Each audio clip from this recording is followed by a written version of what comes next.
Les réclamations du prince Harry contre son père le prince Charles en ce qui concerne le soutien financier ont été réexaminées à la suite d'un nouveau rapport royal.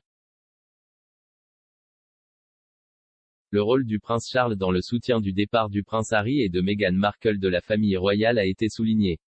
Cela survient alors que le bureau du prince de Galles a insisté pour qu'il verse une somme substantielle aux anciens membres de la famille royale. L'animatrice du podcast ITV Royal Rota, Lizzie Robinson, a commenté la mise à jour.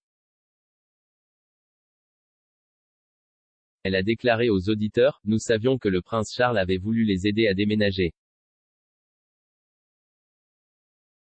On nous avait dit qu'il les soutenait financièrement. Nous savions également qu'ils voulaient arriver à un endroit où ils seraient financièrement indépendants et pourraient subvenir à leurs besoins. » Lors de son entretien avec Oprah Winfrey, le duc de Sussex avait fait des déclarations sur le refus de son père de les aider. Harry a déclaré que sa famille l'avait littéralement coupé au premier trimestre de l'année. La biographe royale Penny Junor a commenté ceci: « Je pense que le prince Charles a été blessé. Nous ne savons pas exactement combien il a donné à son fils.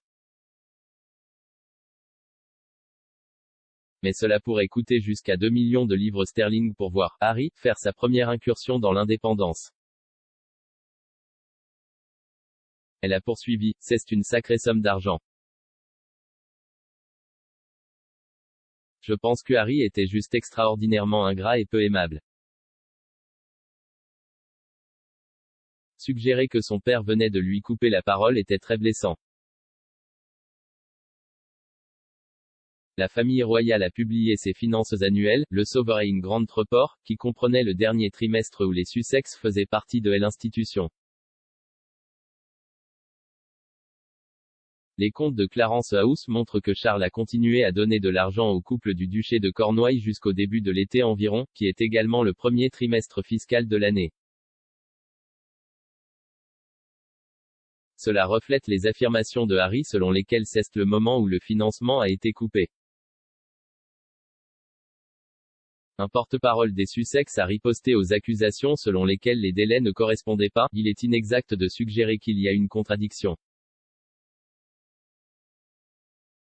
Les commentaires du duc lors de l'interview d'Oprah faisaient référence au premier trimestre de la période de référence fiscale au Royaume-Uni, qui commence chaque année en avril. C'est la même date que l'année de transition de l'accord de Sandringham a commencé et est alignée sur la chronologie référencée par Clarence House.